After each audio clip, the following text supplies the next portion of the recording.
এমন ধাক্কার কথা হয়তো পাকিস্তান কল্পনাও করতে পারেনি। তারা ভাবতেও পারেনি এমন ধাক্কা খাবে বাংলাদেশের কাছে। যে ধাক্কা সামলে ওঠা এত সহজ না। শুরু হয়েছিল দারুণ, তবে হারিয়ে ফেলে খেই। কি হতে যে কি হয়ে গেল সেটা বুঝতেই পারেনি। বাংলাদেশি বোলারদের ছিল বুদ্ধিদীপ্ত পারফরম্যান্স। মিরপুরের পিচ নিয়ে যে যাই বলুক, বাংলাদেশ দেখিয়ে দিয়েছে কেন এখানে সবার সেরা টাইগাররা।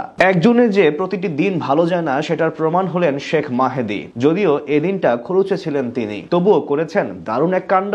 পাকিস্তানের দ্বিতীয় উইকেট শিকার করেন তিনি। মোহাম্মদ হারিসকে পরিণত করেন শামীম পাটোয়ারির ক্যাচে। তবে আসল ভেলকি দেখান মোহাম্মদ নওয়াজের উইকেট শিকারের সময়। পাওয়ার প্লে শেষ হওয়ার এক ওভার পর অর্থাৎ অষ্টম ওভারে শেখ মাহেদীকে বোলিং করতে ডাকেন লিটন দাস। প্রতিপক্ষকে যদি এই মুহূর্তে আরো একটি উইকেট তুলে নিতে পারে তবে এখান থেকে আর কোনোভাবেই ফিরবে না পাকিস্তান। এমন পরিস্থিতিতে তার মনে হলো শেখ মাহেদীর চেয়ে আর কেই বা ভালো হতে পারে। অষ্টম ওভারের তৃতীয় বলে নওয়াজ সিঙ্গেল নিয়ে চলে যান নন স্ট্রাইকে।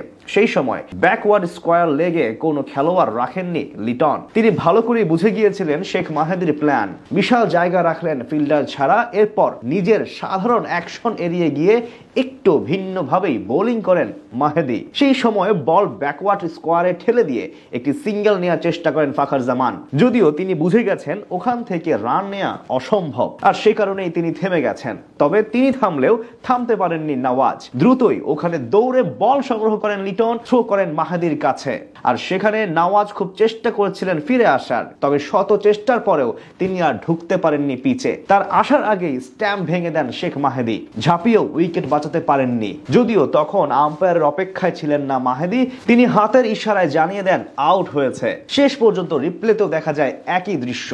তাতে বিদায় নেন নওয়াজ। আর এতে আবারও বুদ্ধিদীপ্ত অধিনায়কত্ব আর ফিল্ডিং সেটআপের প্রমাণ দেন লিটন কুমার দাস। এই মুহূর্তে তিনি যে দলের সেরা কাপ্তান সেটার প্রমাণ করেন আরো একবার পুরো ইনিংস জুড়ে।